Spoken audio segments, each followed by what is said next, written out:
Hi, I'm Mark Laux, Extension Weed Scientist at The Ohio State University. I'm standing in one of our research trials at the Western Research Station out near Springfield. The study I'm standing in and the one next to it, we're looking at how to manage mare's-tail, glyphosate-resistant mare's-tail in Enlist and Xtend beans.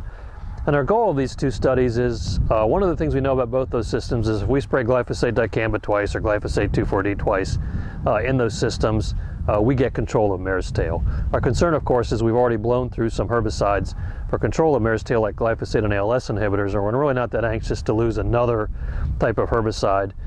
So when we have the Enlist and Xtend beans available, what we're trying to do with these studies is look at some ways we can incorporate some diversity in our herbicide program and maybe not overuse 2,4-D and dicamba and still get the type of control we need. So, we're still using fall applications here, advocating residual herbicides.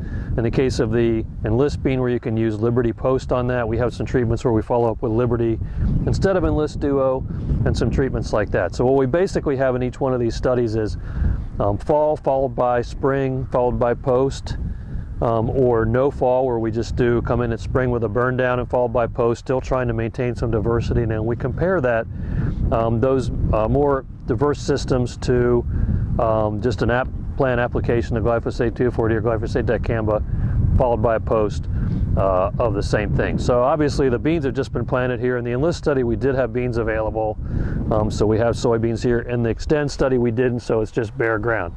The study will probably get more interesting to look at as we get towards the post application, because the mare's tail will be bigger and the differences are usually really evident at that point, so it's a very good time to rate it. So we're getting sort of an earlier season look at it.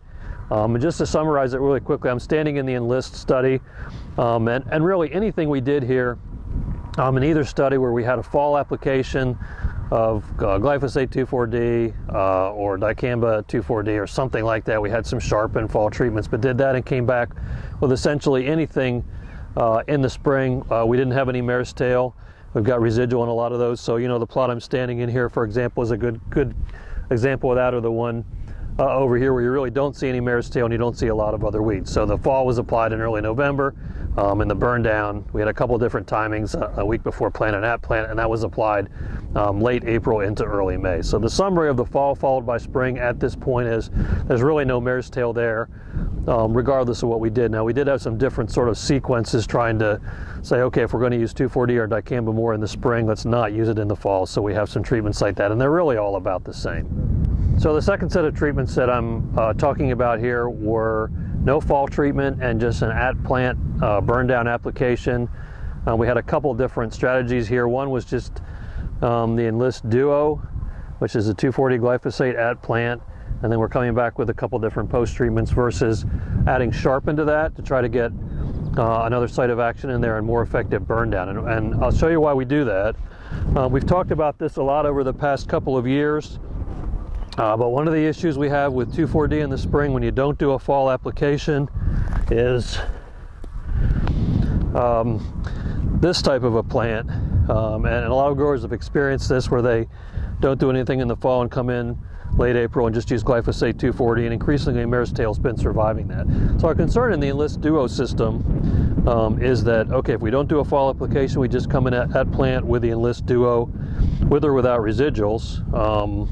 You get up with a situation like this. We know these plants can survive, and typically our data so far has shown that, okay, the second application of Enlist Duo post-emergence in the beans will finish those plants off. We're not really wild about that strategy because you're essentially using the Enlist Duo twice to control weeds, and it escaped the first one that you're trying to finish it off. So it seems to be a recipe for resistance to us. So that's what we're comparing to with our other burn down applications.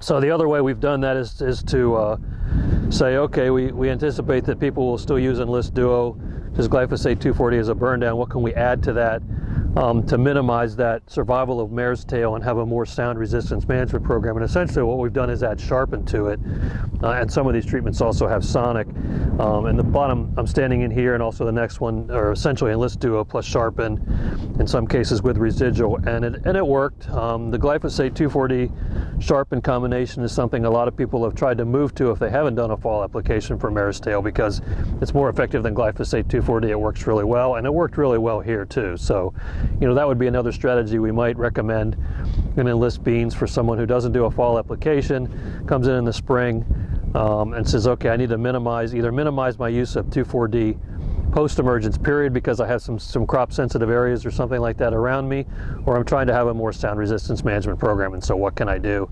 And this might be the type of strategy that we could recommend.